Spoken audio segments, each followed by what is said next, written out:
The Civil War Battle Series. The Battle of Brawner's Farm.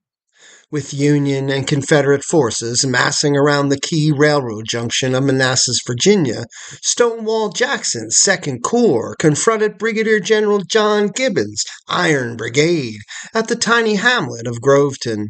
It was the prelude of what was to come. The ground around Manassas, Virginia was not promising for Union Army forces in the first 2 years of the Civil War. It was there, on July 21st, 1861, that a Union army broke to pieces on the bulwark of Brigadier General Thomas Jackson's brigade, earning the Confederate general the moniker of Stonewall, and his men the proud appellation of the Stonewall Brigade.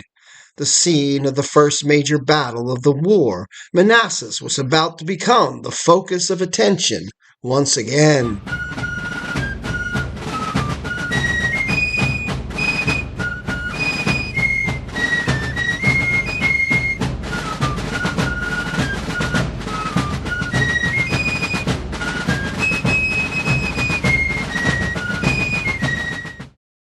The failure of Major General George McClellan's attack on Richmond prompted President Abraham Lincoln to order the withdrawal of the Army of the Potomac from the peninsula to Washington in the summer of 1862. Lincoln then summoned Major General John Pope from the Western Theater and gave him command of the newly created Union Army of Virginia. Formed by the consolidation of commands of Generals Irvin McDowell, Nathan Banks, and John C. Fremont, the new army was tasked with covering McClellan's movement and protecting the nation's capital. By mid-July, Pope's 51,000-man army, which would soon receive reinforcements mostly from the Army of the Potomac that would bring its strength up to more than 70,000 men, had moved south to threaten Richmond's access to the Shenandoah Valley. Although McClellan's withdrawing forces were still perceived to be a threat to Richmond, General Robert E. Lee felt that Pope now represented the more immediate threat and sent reinforcements to Jackson with orders to counter Pope's forces and suppress the new Union Army. On August 3rd, McClellan finally received orders to evacuate the peninsula, thus removing the dual threat to Lee's troops and allowing him the opportunity to concentrate on Pope exclusively. On August 13th, 10 of Lee's brigades, commanded by Major General James Longstreet, joined Jackson in the reorganized Army of Northern Virginia. Lee's aim was for Jackson to take his corps around Pope's flank, cutting off his supply lines, at which point Longstreet's corps would rejoin him to defeat Pope before the rest of McClellan's slow-moving reinforcements could combine with Pope. Backed by Major General Jeb Stuart's cavalry, Jackson's 2,300-man corps marched 54 miles in 2 days. On the evening of August 26, Jackson captured Bristow Station on the Orange and Alexandria Railroad, destroyed several trains, and threatened to cut the Union lines of communications with Washington. The first sign of serious trouble in his army's rear reached Pope at about 8 o'clock on the night of August 26, just before the wires went dead, when the telegraph operator at Union-held Manassas Junction reported that enemy cavalry has fallen upon the railroad.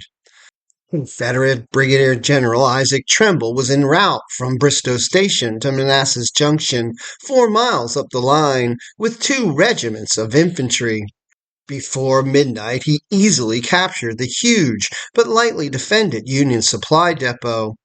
The next morning, with Jackson's corps firmly between his army and Washington, Pope ordered the precipitous withdrawal of almost his entire force from the Rappahannock line into an all-out pursuit north to corral Jackson's host.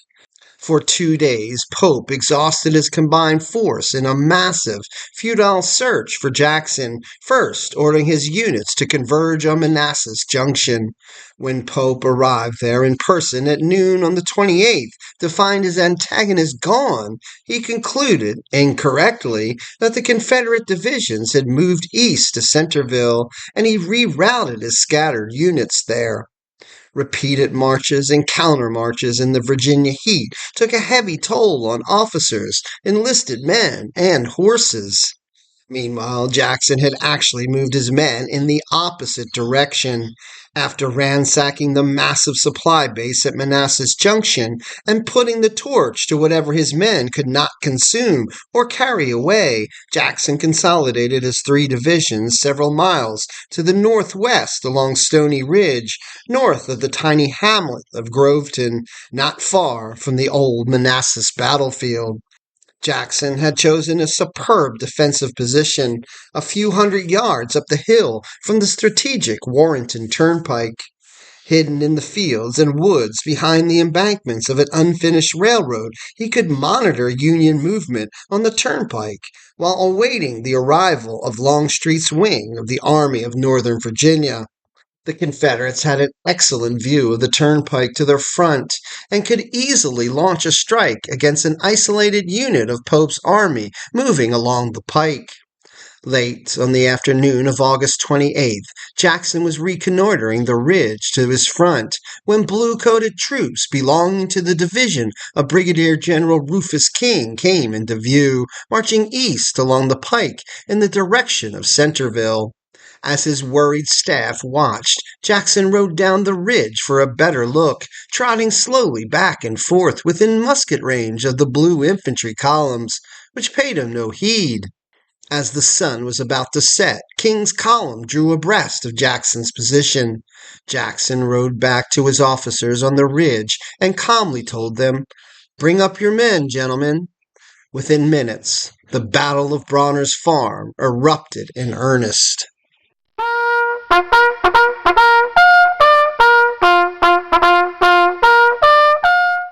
King's division consisted of 1 brigade of all Westerners, 3 regiments from Wisconsin, and 1 from Indiana, under the command of Brigadier General John Gibbon, and 3 additional brigades of untested troops from New York and Pennsylvania. Though yet to see action in the war, Gibbon was an experienced regular army officer, a veteran of the Mexican and Seminole Indian Wars. He had also served as an artillery instructor at West Point and was the author of the Artillerist's Manual, a scientific guide to gunnery used by both sides of the war. Gibbon was appointed Brigadier General of Volunteers in 1862 and given command of King's Wisconsin Brigade. Demanding the same level of discipline and professionalism from these volunteer Westerners that he demanded of his regular artillerymen, Gibbon quickly set about drilling his troops and improving their appearance, ordering them to wear white leggings and, rather than the standard Union kepi, black Hardee hats, known as the Model 1858 dress hat. These tall hats were adorned with a plume, giving the brigade a distinct appearance, and it soon became known, logically enough, as the Black Hat Brigade. Of Gibbon's 4 regiments, only one, the 2nd Wisconsin, had seen action in the war 13 months earlier on the same ground.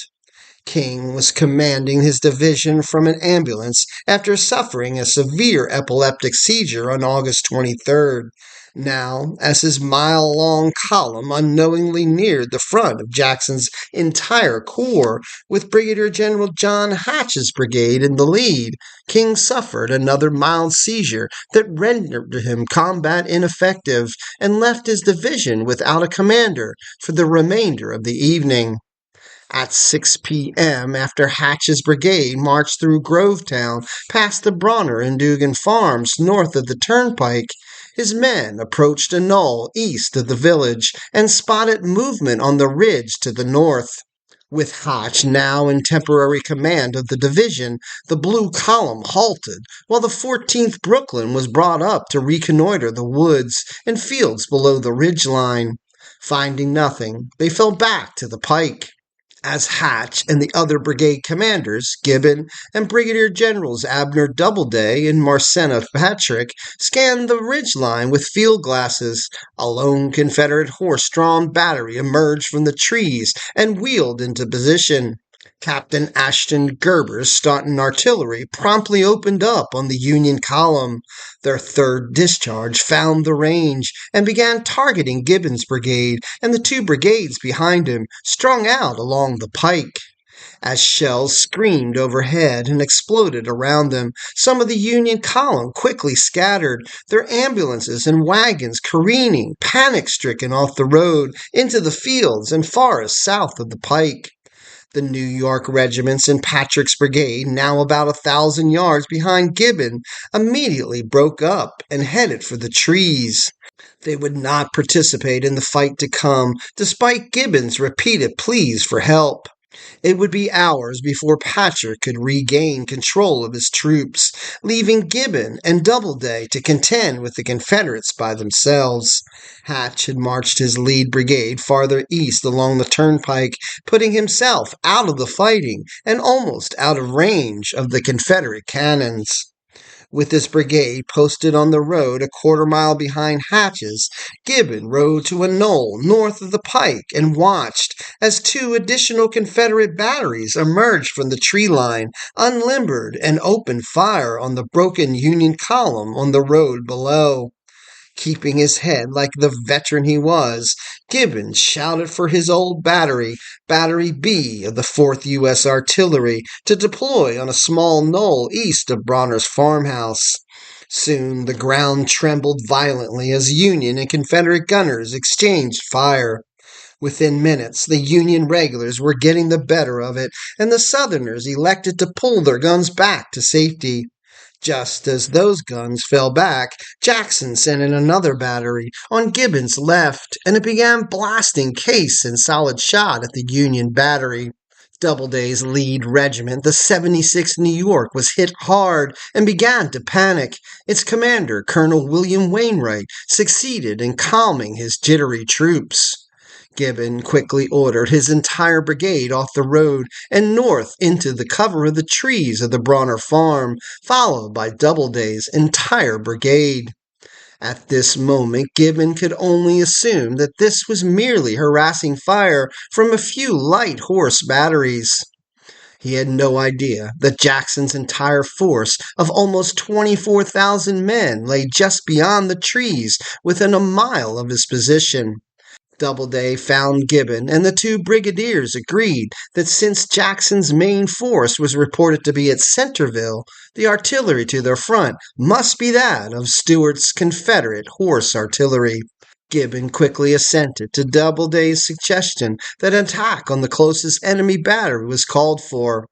Those members of the Black Hat Brigade who had yet to experience combat were about to receive their baptism of fire.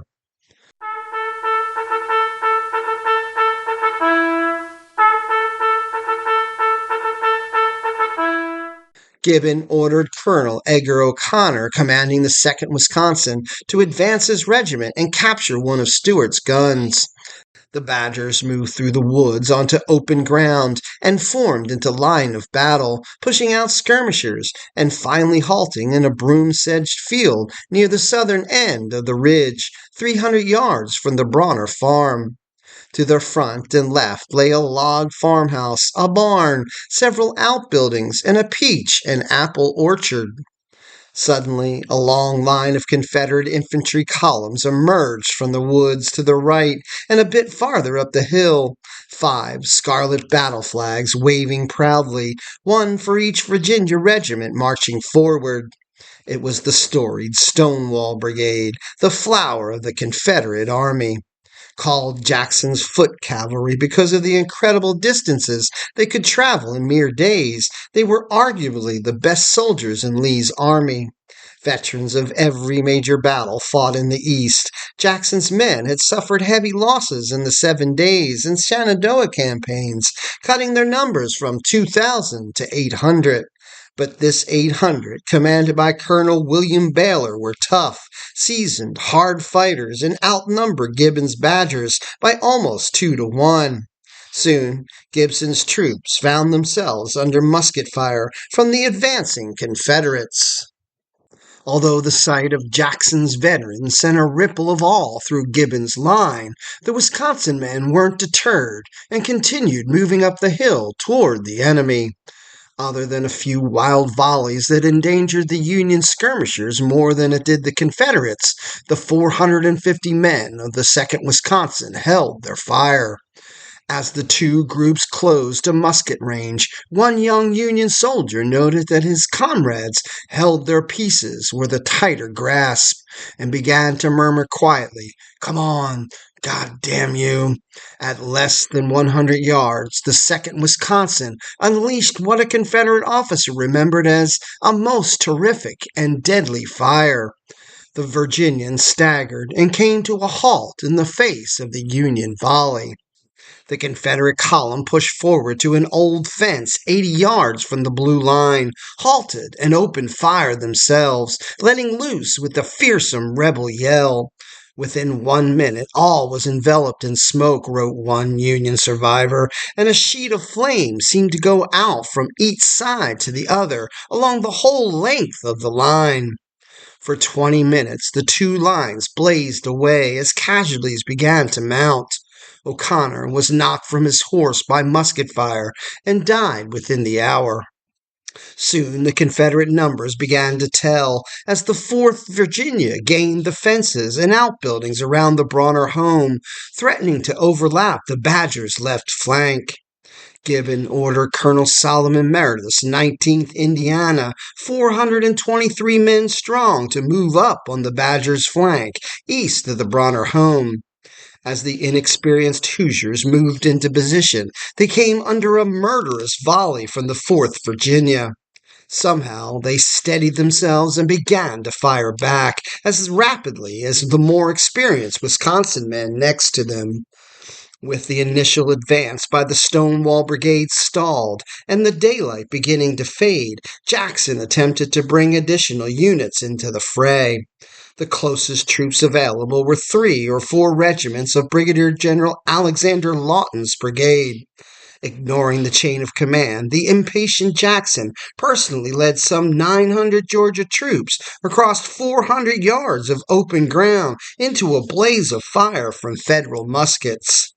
They took up position on Baylor's left, overlapping the 2nd Wisconsin's right flank, which they targeted with mass volleys. Responding to Lawton's advance, Gibbon hurried forward Colonel William Robinson's 7th Wisconsin, and the men of the 440-strong regiment cleared Brawner's woods and aligned themselves on the Union right, sighting Lawton's Confederates less than 100 yards to their front. The two lines stood and blasted away, with casualties mounting on both sides. Union wounded began to steadily stream down the hillside toward field hospitals south of the turnpike. As it became darker, the rifle fire merged into what Gibbon described as a long and continuous roll.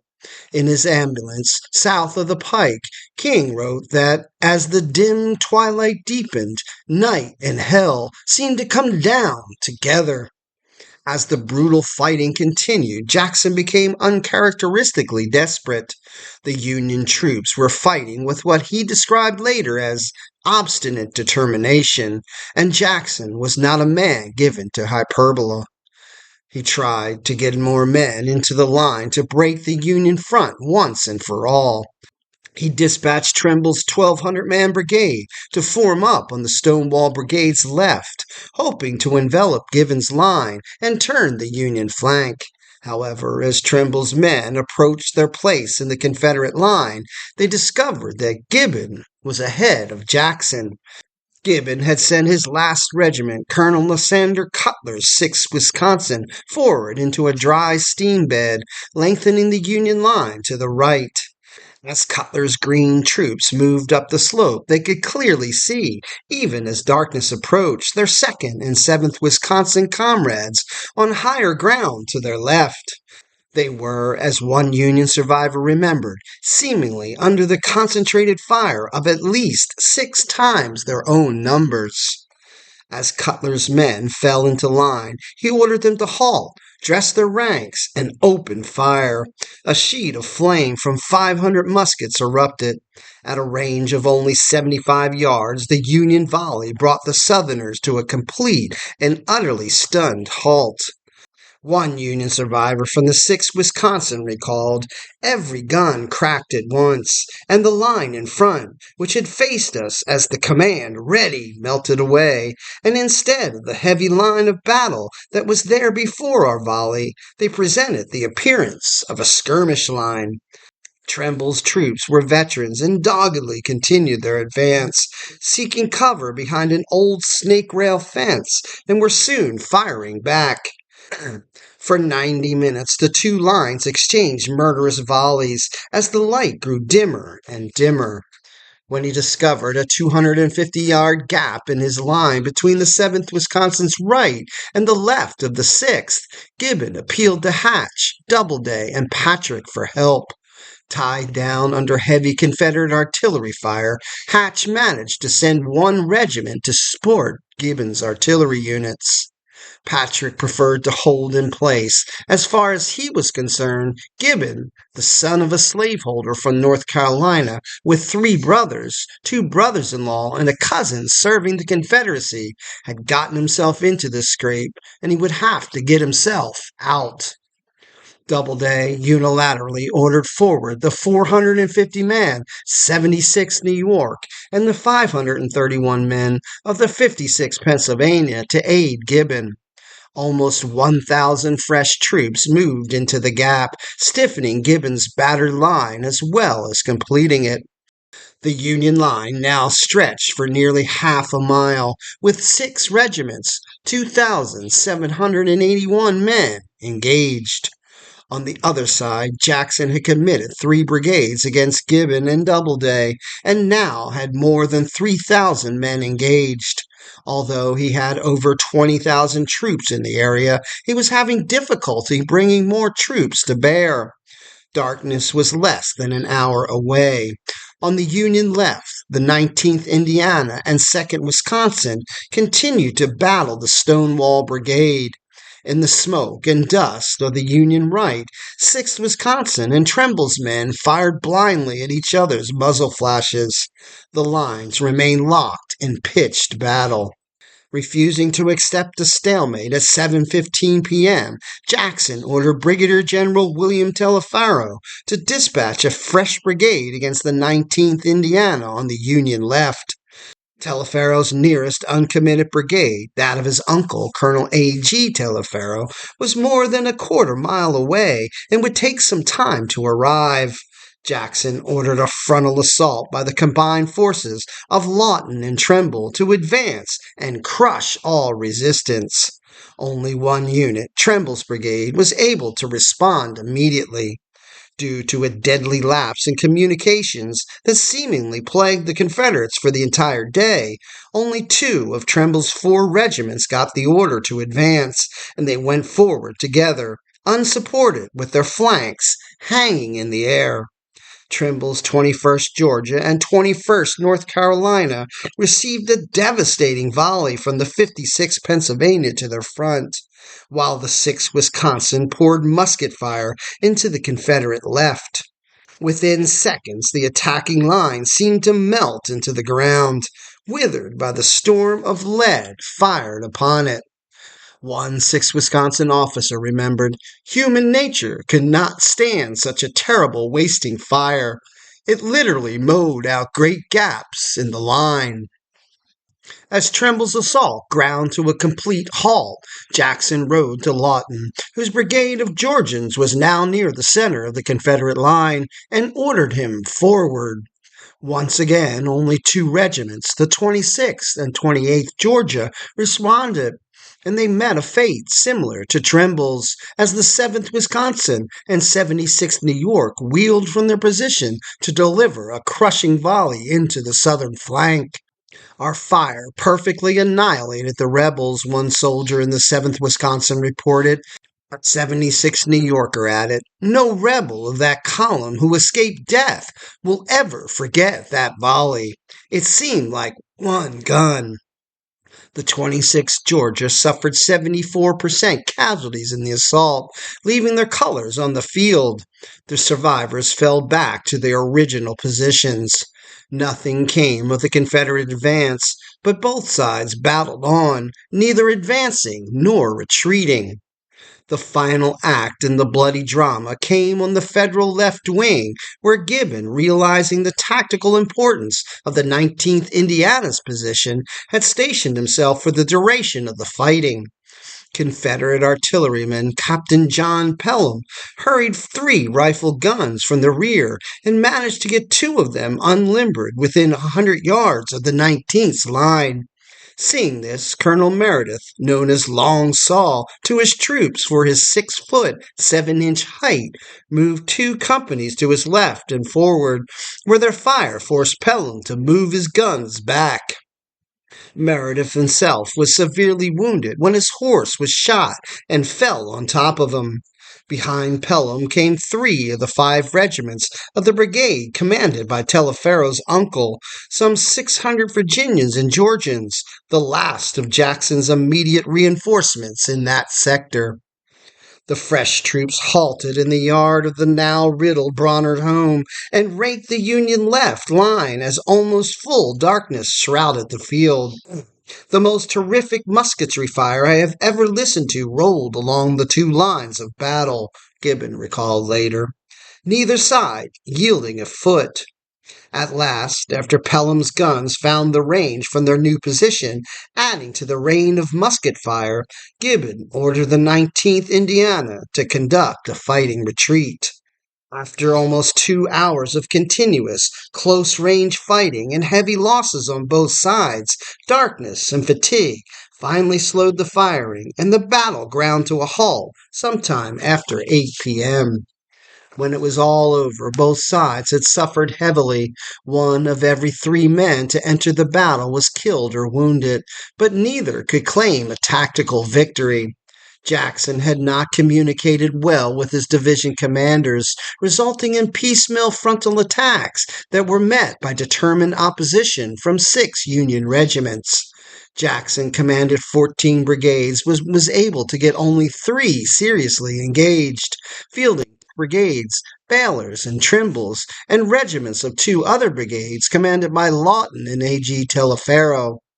After Taliaferro's 600 men entered the fray, the total strength of the Confederate assault force outnumbered the Union 6 regiments by about 800 men.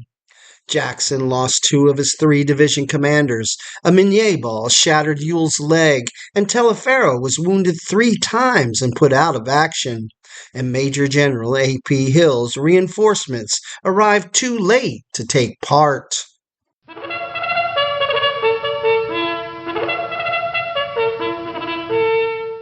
As the field hospitals quickly filled and surgeons began their grim work, the dreadful losses on both sides became apparent.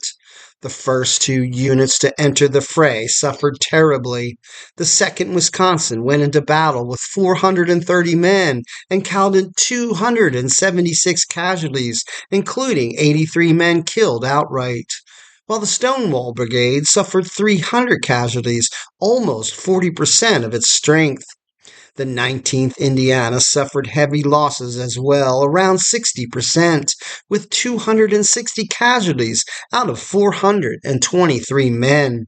Lawton's Confederate Brigade lost more than 300 men killed, wounded, and missing, while in little more than an hour of fighting, Trimble's Brigade suffered some 350 casualties, almost a third of its strength.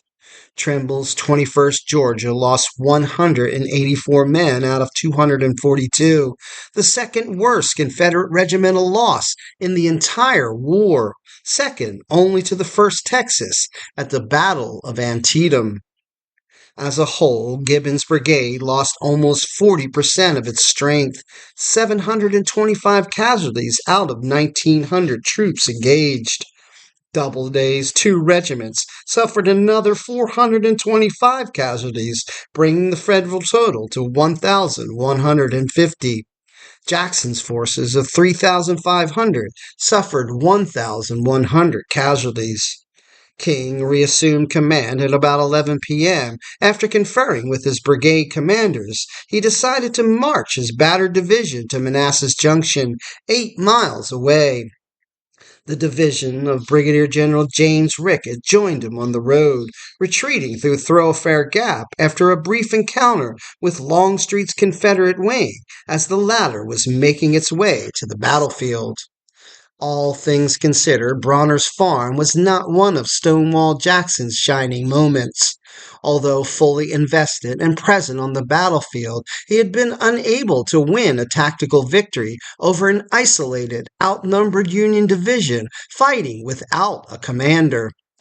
Over the course of the fighting, Jackson's various units failed to deliver sufficient numbers to overwhelm or even breach the Union line.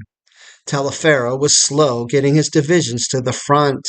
Out of 4 brigades, only 1 full brigade and part of another saw action, and Ewell failed to deliver his 2 available brigades with cohesion, ensuring piecemeal attacks and forcing Jackson to intervene personally, something a major general should never have to do.